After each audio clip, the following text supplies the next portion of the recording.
जो लोन, जो इंटरेस्ट लग रहा है बड़े बड़े ताकतवर बिजनेसमैन को, अडानीज को, अंबानीज को, वही इंटरेस्ट एक किसान कैसे दे सकता है जिसके पास 2.5 एकड़ जमीन है, जिसके साधन ही नहीं है, जिसकी फसल कुदरती तबाही से मर जाती है? How can he just afford to pay such high rate of interest? In fact अगली जो हमारा कांग्रेस की बनेगा मैनिफेस्टो, आई विल इंसिस्ट कि रेट ऑफ इंटरेस्ट जो है फार्मर्स का, उसको भी कम किया जाए for agriculture purposes.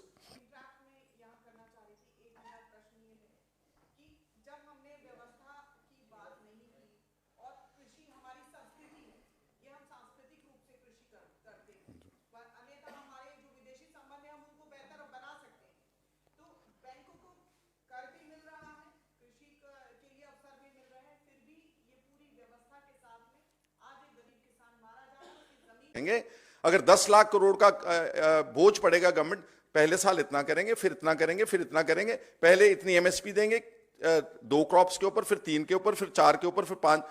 Farmers are amenable to every logical argument. उनकी बातों को सुने, और अगर बोझ पड़ता भी है तो अगर हम इसी बजट में देखें कितना बड़ा एलोकेशन डिफेंस के लिए, हम उसके खिलाफ नहीं है, अच्छी बात है हमारे बॉर्डर्स को डिफेंड। 6 लाख करोड़ रुपया, if I am not coating the wrong figure, या 15 लाख करोड़ रुपया कॉर्पोरेट्स को माफ किया जा सकता है, तो 10 लाख करोड़ रुपए का अगर बोझ पड़ेगा भी तो स्टेप बाय स्टेप उसको एनालाइज करके किया जा सकता है, और ये सब कुछ हो सकता है।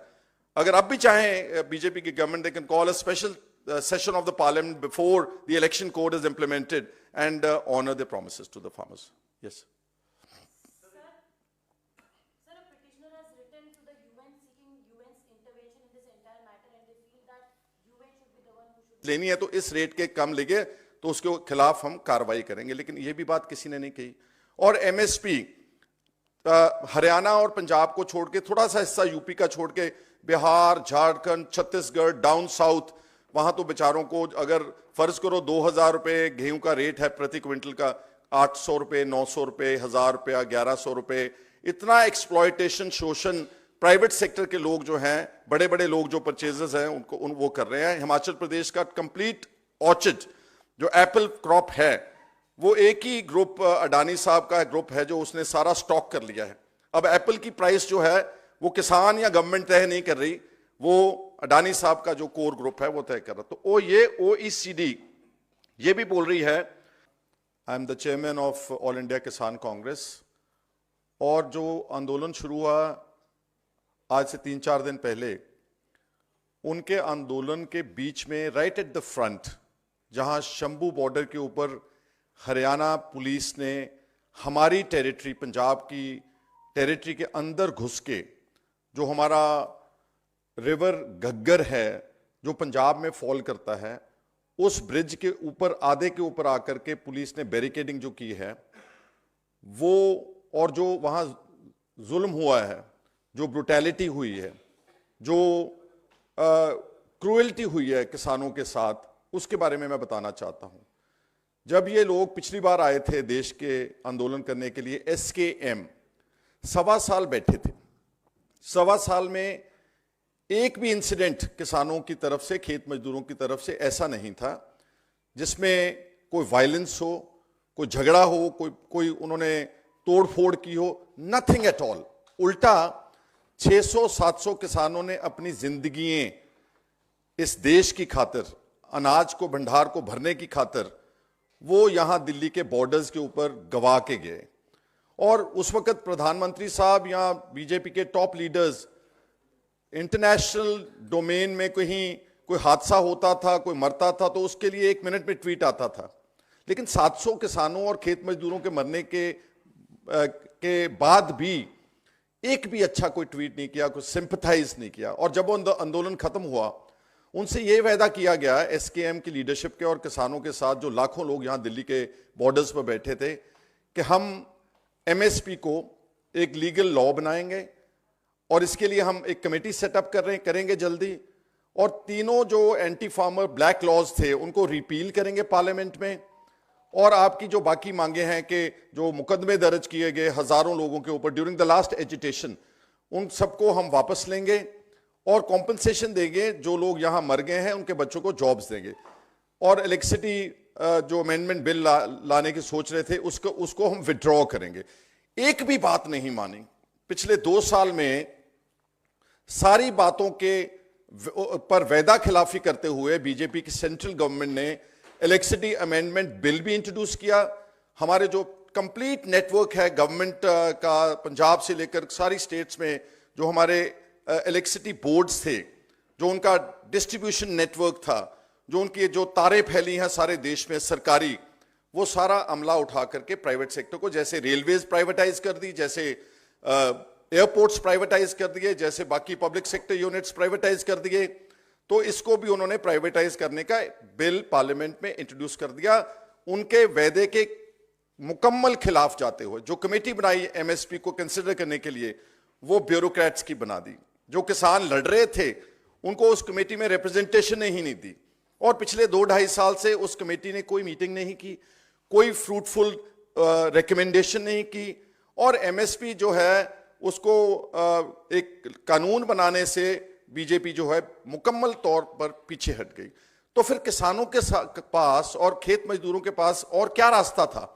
उन्होंने 2.5-3 साल इंतजार करने के बाद दोबारा अनाउंस किया कि हम February 13 को दिल्ली मार्च करेंगे, और उसका नोटिस उन्होंने 15-20 दिन, महीने का नोटिस दिया। गवर्नमेंट बिल्कुल नहीं हिली।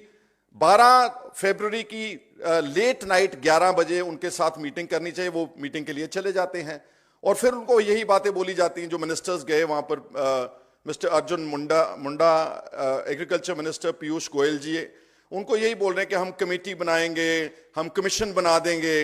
अब ये बार बार तो धोखा हो नहीं सकता, इसलिए उन्होंने बोला कि जब तक आप हमारी बातें पार्लियामेंट में रख करके एमएसपी को लॉ नहीं बनाते, हमारे कर्जे की माफी की बात नहीं रखते, तब तक ये आंदोलन हम वापस नहीं लेंगे। और वो जब बढ़ने लगे तो फिर क्या तशद्दुद किया आप देखें। मैं आपको कलर्ड तस्वीरें आपके माध्यम से दिखाना चाहता हूं कि ये वो लोग हैं जिनके बच्चे बॉर्डर्स के ऊपर फौज में भर्ती होकर के वहां भी मर रहे हैं। किसी बीजेपी के लीडर का, मेरे को आप बता देना, किसी का बेटा बॉर्डर्स के ऊपर गया हो और बॉर्डर्स के ऊपर उसने शहादत दी हो देश के लिए, और पंजाब, हरियाणा, राजस्थान रोजाना ताबूत आते हैं हमारे, चाहे वो जम्मू कश्मीर से हैं, चाहे वो चीन के बॉर्डर से हैं, चाहे वो किसी और इंटरनेशनल बॉर्डर से हैं, वहां से मरते हैं। इन्हीं के बच्चे वहां से मर रहे हैं। आप ये देखें कि क्या हशर किया इन लोगों का। ये देखें, look at the type of injuries.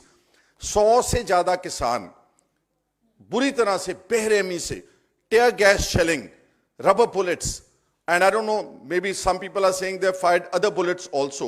इतनी ज्यादा इंजरीज हैं उनके ऊपर, और 100 से ज्यादा, सबकी मेडिकल लीगल रिपोर्ट्स आ चुकी हैं, MLRs, लेकिन किसी ने कोई केस रजिस्टर करने की सोचा नहीं, किसी को अकाउंटेबल होल्ड नहीं किया, किसी ऑफिसर को पूछा नहीं। एक जर्नलिस्ट है हमारे, आपके साथी हैं, Neel Bhalinder Singh, he was shot near the eye, और शुक्र करो कि उसकी आंख जो है बच गई है। ये देखिए आप कैसे भगा रहे हैं उनको, और वहां पर बैरिकेडिंग जो है वो कांटेदार तारें लगाई हैं, कंक्रीट वॉल्स खड़ी कर दी, जैसे अपने ही देश में एक अलग बॉर्डर बना दिया कि वहां से जो हरियाणा पंजाब से लोग आएंगे, ये शायद देश के किसान या खेत मजदूर नहीं, जैसे को बाहर से आकर के उनकी बात जो है देश को बताना चाहता है।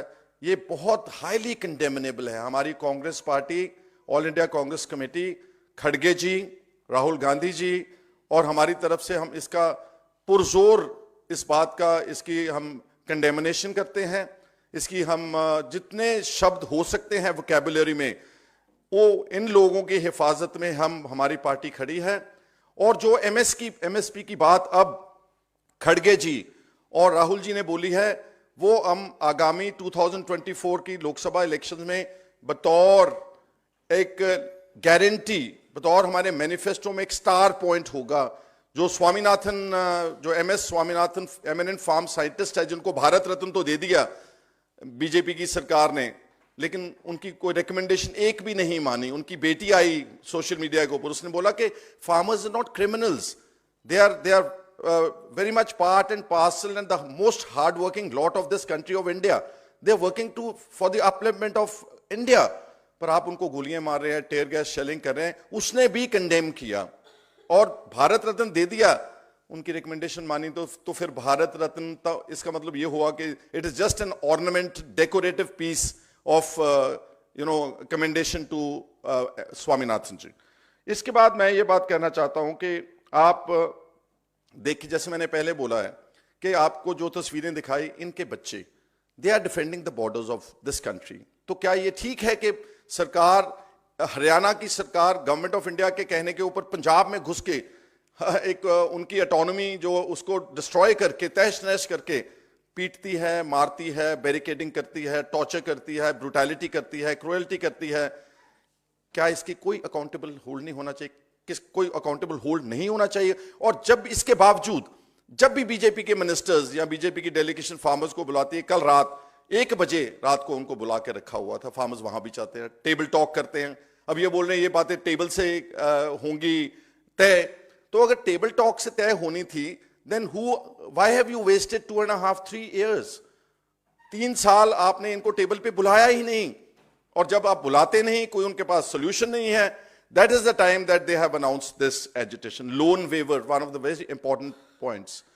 पिछले 10 साल में मोदी जी की सरकार ने, बीजेपी गवर्नमेंट ने कम से कम अप्रोक्सीमेटली 15 लाख करोड़ रुपया कॉरपोरेट घरानों का राइट ऑफ किया है, डेट, कि ये बैड डेट्स हैं, हमारे बैंक्स डूब जाएंगे, बैंकों की इकोनॉमी ठीक करने के लिए हम ये कॉरपोरेट्स का राइट ऑफ कर रहे हैं लोन। और ये लोन कई बार तो कॉरपोरेट कंपनीज कोई 5,000 करोड़ का फायदा ले रहा है, कोई 10,000 का, कोई 7,000 का, कोई 8,000 का, और चंद लोगों का लोन है। इसके मुकाबले पे 2021 में गवर्नमेंट ऑफ इंडिया का जो डाटा उसके बाद अपडेट नहीं हुआ, 17 लाख करोड़ रुपया किसानों का कर्जा, और ये कर्जा छोटे मजदूर का, ये करोड़ों घरों का है, करोड़ों घरों का।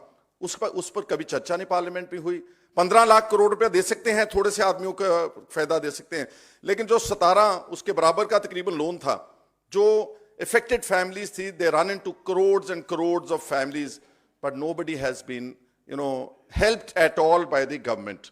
इसके अलावा मैं कहना चाहता हूं कि एक आज मैं कोट करना चाहता हूं, there's a very important international organization, it is called Organization for Economic Cooperation and Development, OECD.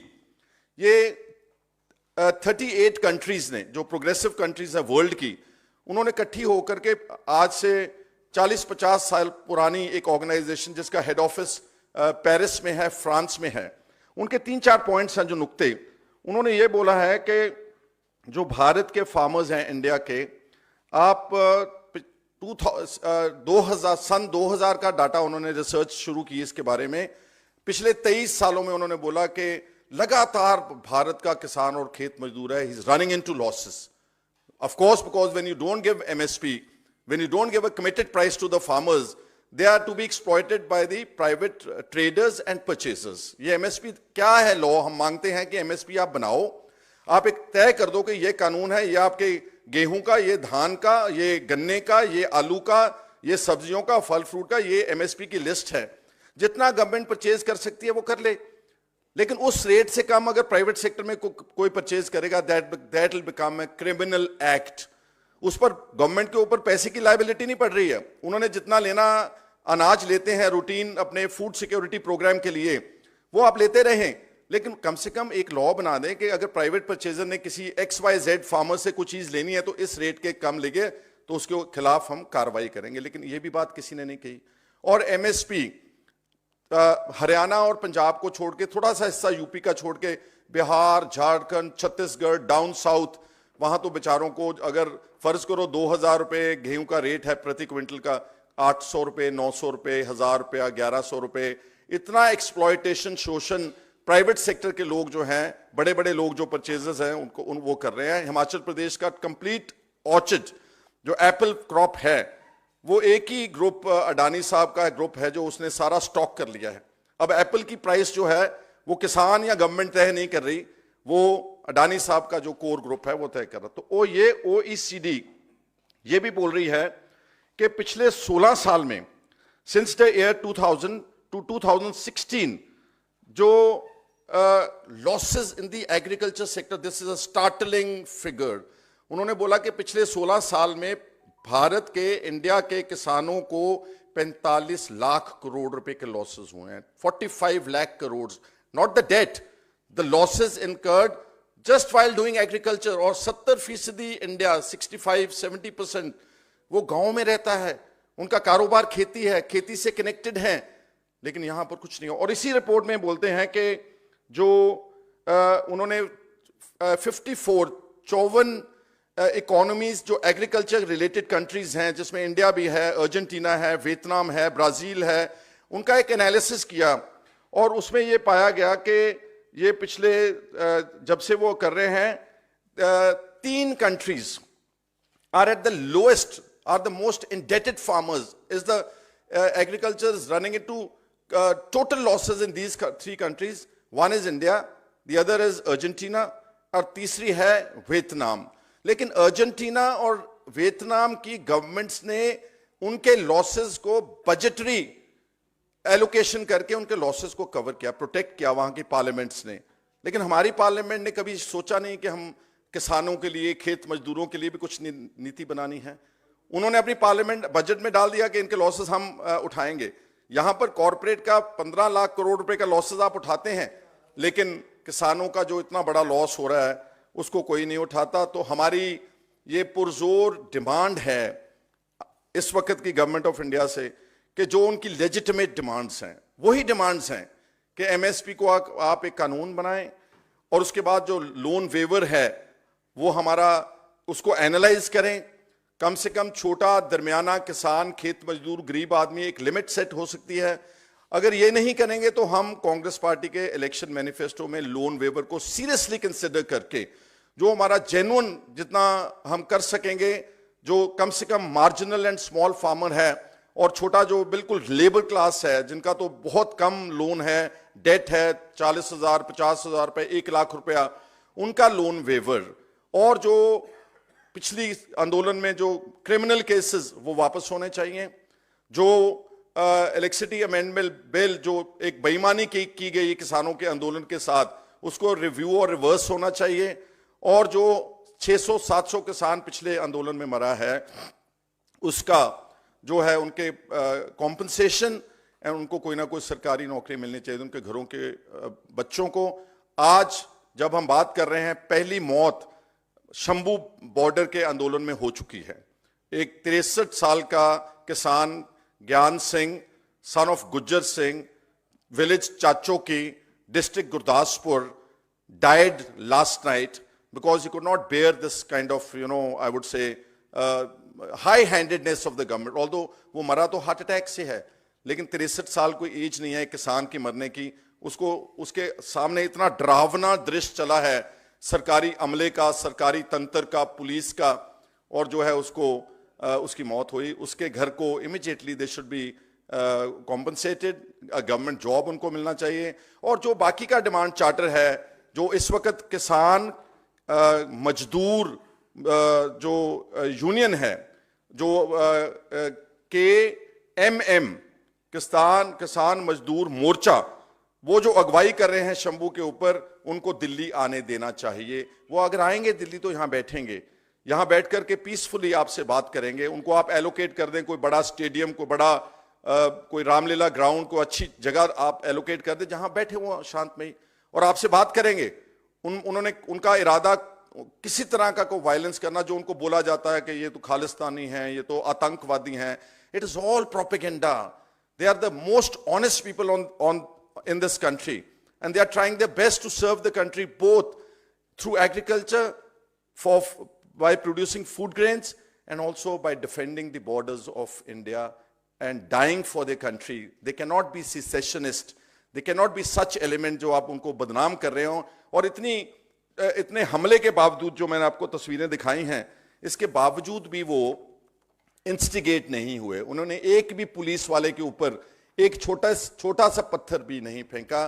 तो हम उम्मीद करते हैं कि बीजेपी की गवर्नमेंट, केंद्र की गवर्नमेंट, और खट्टर साहब particularly, he should withdraw all the impediments, the blockades that he has created, the concrete walls।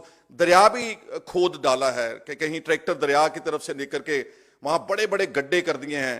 तो अपने लोगों के साथ, जो लोग आपके देश से प्यार करते हैं, जो हमारे देश के बशिंदे हैं, जो हमारे देश को मजबूत कर रहे हैं, उनके साथ इस तरह का व्यवहार ये गलत बात है और कांग्रेस पार्टी और हमारी लीडरशिप इसको सख्त शब्दों में इसका क्रिटिसिज्म करती है, इसकी निखेधी और निंदा करती है और उम्मीद करते हैं कि फार्मर्स को उनका जो बनता अधिकार और हक है वो सरकार, केंद्र की, हमारे देश की सरकार उनको देगी। आपका इस प्रेस वार्ता में आने के लिए बहुत धन्यवाद। विनीत पुनिया जी हमारे साथी हैं, वो भी आए हैं, उनका भी मैं शुक्रिया करता हूं। मैं तो भाग के आया हूं। I was actually participating in the farmers, the agitation myself. I have seen सामने से टेयर गैस शेल्स कैसे ड्रोन्स के जरिए आ रहे हैं। हरियाणा की पुलिस ड्रोन्स फेंक के पंजाब की टेरिटरी में आकर के उनके ऊपर, अपने किसानों के ऊपर, और टेयर गैस शेल के बारे सोचना सुनना अलग बात है, लेकिन वहां खड़े होकर के उसको बेयर करना इतना सांस ही नहीं ले सकता। और कोई भी आदमी अगर उसकी थोड़ी सी एज ज्यादा, he can just die because of that. Probably this one farmer who has died may have died because of the complication for his breathlessness or something like that. तो आपका आने के लिए बहुत बहुत शुक्रिया, धन्यवाद। ठीक है। सरकार की तरफ से कहा जा रहा है कि एमएसपी की जो मांग की जा रही है उससे आर्थिक बोझ पड़ेगा अगर पूरे देश के किसानों को लीगल गारंटीज दी जाती है तो 10 लाख करोड़ रुपए चाहिए होंगे, जिसको लेकर फैसला इतनी जल्दीबाजी में नहीं किया जा सकता है, एक लॉन्ग टर्म प्रोसेस। आपका सवाल यह है कि इसमें फाइनेंशियल इंप्लीकेशंस हैं, तो फिर 3 साल से आपने प्लान ही नहीं किया कुछ भी। आपने कमेटी बनाई थी, उसका काम यही था कि हम इसको एनालाइज करेंगे। अगर 10 लाख करोड़ का बोझ पड़ेगा गवर्नमेंट, पहले साल इतना करेंगे, फिर इतना करेंगे, फिर इतना करेंगे, पहले इतनी एमएसपी देंगे 2 क्रॉप्स के ऊपर, फिर 3 के ऊपर, फिर 4 के ऊपर, फिर 5। Farmers are amenable to every logical argument. उनकी बातों को सुने, और अगर बोझ पड़ता भी है तो अगर हम इसी बजट में देखें कितना बड़ा एलोकेशन डिफेंस के लिए, हम उसके खिलाफ नहीं है, अच्छी बात है, हमारे बॉर्डर्स को डिफेंड। 6 लाख करोड़ रुपया, if I am not coating the wrong figure, या 15 लाख करोड़ रुपया कॉर्पोरेट्स को माफ किया जा सकता है, तो 10 लाख करोड़ रुपए का अगर बोझ पड़ेगा भी तो स्टेप बाय स्टेप उसको एनालाइज करके किया जा सकता है। और ये सब कुछ हो सकता है अगर अब भी चाहें बीजेपी की government, they can call a special session of the parliament before the election code is implemented and honor their promises to the farmers. Yes. Sir, a petitioner has written to the UN seeking UN's intervention in this entire matter, and they feel that UN should be the one who should be solving this matter. How do you see this? See, that every individual has their own right what they want to do, but as far as we, the principal opposition party of this country are concerned, we are appealing to the government again and again कि ये नौबती क्यों आए कि हमारे देश के लोग कुछ इंटरनेशनल कोर्ट्स को जस्टिस के लिए पहुंचने की कोशिश। I think everything is in the domain of the government of India and can be resolved here very amicably. जिस तरीके से प्रधानमंत्री मोदी ने 2011 में कहा कि लीगल गारंटी होनी चाहिए, मुख्यमंत्री रहते हैं, अब कहा जा रहा है कि एमएसपी की गारंटी तुरंत देना थोड़ा मुश्किल है, बातचीत हम जारी रखेंगे, तो आपको लगता है कि चुनाव के पहले इसका हल निकल पाएगा या चुनाव में ही ये मुद्दा बनेगा? नहीं, देखें, ये तो तभी बात, फिर आपने अब 2011 की मोदी साहब की एक बात कोट की है, तो अब 23 में है, 12 साल 10 साल उसमें से गवर्नमेंट में बैठी है बीजेपी की गवर्नमेंट, क्या उसको एनालाइज ही नहीं कर सके? अगर उसका कुछ प्लानिंग करना था, कोई स्पेशल लॉज बनाने थे, कोई फाइनेंशियल फंड्स जनरेट करने थे, there are 101 ways, and mind you government of India is lush with money. अब स्टेट्स तो जो देखेंगे आप, वो तो एक किस्म की म्युनिसिपैलिटीज रह के बन के रह गई हैं स्टेट्स, उनके पास फाइनेंशियल अधिकार भी नहीं है। हम जीएसटी जो 1 नेशन 1 टैक्स, सारा देश का फंड यहां पर आ रहा है, इतनी बड़ी एक्साइज और जो टैक्स इकट्ठा हो रहा है अकेले पेट्रोलियम प्रोडक्ट से, और स्टेट्स तो आपसे मांगने आती है कि हमारा हिस्सा हमारे को दे दो, वो तो पैसा इनके पास ही पड़ा हुआ है सारा। इसलिए एमएसपी देना, law banana, they had ample time. पर मेरे को लगता है कि बीजेपी इज नॉट, इंटेंशंस उनकी ठीक नहीं है, दे आर नॉट वो चाहते नहीं है कि हम इस सेक्टर को, शायद वो चाहते हैं कि गरीब जो किसान है, गांव में पड़ा हुआ है, खेत मजदूर है, वो आर्थिक तौर के ऊपर दबा रहे, हमारे को कुछ चुनौती ना दे। बस चुनौती से डरते हैं, और अगर चुनौती देते हैं तो फिर पुलिस और डंडा और लाठी और टेयर गैस और rubber bullets etcetera, that is very bad. अवसर अगर सबके लिए समान है, कार्य सिद्ध करने की समानता सबको मिल रही है, तो किसान की आज ये स्थिति क्यों बनी है? देखिए मैडम, किसान एग्रीकल्चर ना, गवर्नमेंट के कॉन्टेक्स्ट में नहीं है, पूरा हो शुरू से लेकर के आज तक की व्यवस्था में जो किसान ने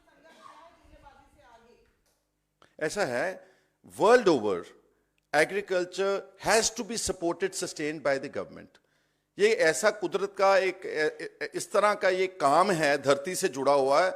आपने बेस्ट फसल उगा दी, suddenly there is hail storm or very strong rains or something, या फ्लडिंग हो जाती है या ड्राउट आ जाता है, सारी फसल तहस नहस, उसके हाथ में नहीं है।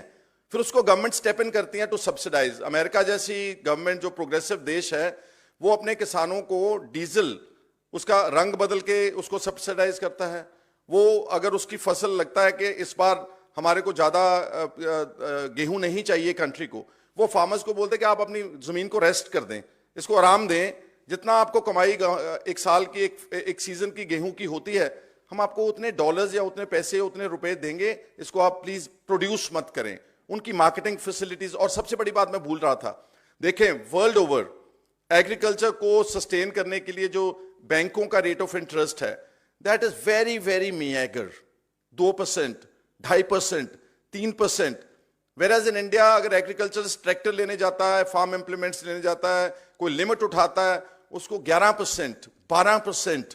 जो लोन, जो इंटरेस्ट लग रहा है बड़े बड़े ताकतवर बिजनेसमैन को, अडानीज को, अंबानीज को, वही इंटरेस्ट एक किसान कैसे दे सकता है जिसके पास 2.5 एकड़ जमीन है, जिसके साधन ही नहीं है, जिसकी फसल कुदरती तबाही से मर जाती है। How can he just afford to pay such high rate of interest? In fact अगली जो हमारा कांग्रेस की बनेगा मैनिफेस्टो, आई विल इंसिस्ट कि रेट ऑफ इंटरेस्ट जो है फार्मर्स का, उसको भी कम किया जाए फॉर एग्रीकल्चर पर्पसेस।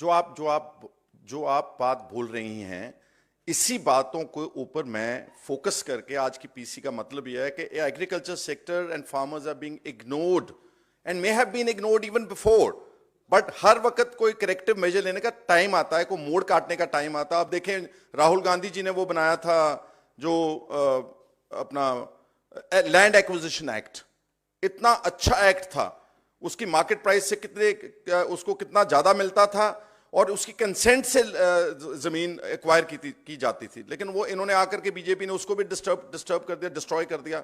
उसके सारे प्रो फार्मर या प्रो पीपल सारे सेक्शंस उड़ा दिए। They can just acquire the जमीन, acquire the land at will, acquire the land at very low rates. तो हमारे पंजाब से जो नया हाईवे बन रहा है, और जो बड़े हाईवे इस कंट्री में बन रहे हैं, दिल्ली कटरा बन रहा है, या जो भारतमाला के प्रोजेक्ट हैं, सारे हर जगह के ऊपर धरने लगे हुए हैं। हर रोज किसान रो रहा है कि कम से कम मेरी जमीन छीन रहे हैं आप, मेरे को कम से कम सही दाम तो दे दो। जो राहुल गांधी जी ने एक्ट बनाया था उसको रिस्टोर कर दो। उनकी कंडीशंस फेवरेबल थी टू द फार्मर्स जिनकी जमीन एक्वायर फॉर गवर्नमेंट पर्पसेस की जाती थी, लेकिन उन्होंने उसको भी ट्रैश कर दिया। सो आई एम वेरी ग्रेटफुल। या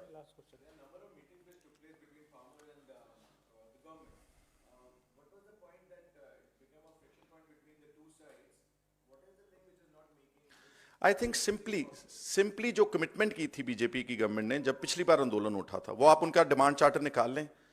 उस बार भी कितनी मीटिंग्स हुई, फिर फाइनली ये हुआ कि हम एक कमेटी बना देंगे। आप अच्छी तरह रिसर्च करें उस कमेटी ने क्या रिकमेंड किया, उस कमेटी ने क्या मीटिंग की है, क्या उन्होंने कोई इसको रिजॉल्व करने की कोशिश की। तो गवर्नमेंट के जो बॉल थी वो गवर्नमेंट के खेमे में थी, वो किसानों के खेमे में नहीं थी। तो जब किसानों ने देखा कि हमारी बात ही नहीं सुनी जा रही, that is the time they again announce their agitational program. तो अब जब भी गवर्नमेंट बुलाती है तो तभी आ जाते हैं। तो आप मेरे को समझाएं कि किसका कसूर है। सरकार जिसके पास कंट्रोल है, जिसने लॉज बनाने हैं, जिसको पार्लियामेंट चलानी है, जिसने कॉन्स्टिट्यूशन को अपहोल्ड करना है, उनके पास है कि जो वो किसान एजिटेट कर रहे हैं अपनी इश्यूज को लेकर, वो तो जमीन के ऊपर बैठे हुए हैं, वो तो मरे पड़े हैं। या देखो ना कि हो क्या रहा है उनके साथ। Just see, so I mean just see this picture. Do you think they deserve, farmers deserve this sort of an action from the government instead of what our friend from the media is saying कि इतनी meetings हुई तो उसमें resolve demands accept करने की responsibility lies with the government, not with the farmers. They have to only make, yes, if the government came some way center of the meeting ground, middle ground, I am very sure farmers are very positive. वो definitely उनके साथ बात करके कुछ चीजें ऐसी होती हैं कि एक बार में हो गई, we'll postpone them for the next 1 year, postpone them for the next 2 years. किसान के लीडर्स, चाहे वो SKM था, चाहे वो KMM है, कोई भी गैर वाजिब बात नहीं करे, कोई ज्यादा डिमांड तो है ही नहीं उनकी। अगर वो डिमांड कर रहे हैं तो they are looking after farmers from down south, they are looking into Maharashtra, they are looking into West Bengal, they are looking into central India. वो अकेले एक स्टेट की बात नहीं है, वो सबके लिए जो चीजें मांग रहे हैं। तो मैं फिर यही रिपीट कर सकता हूं that the government must accept the legitimate and genuine demands. Thank you.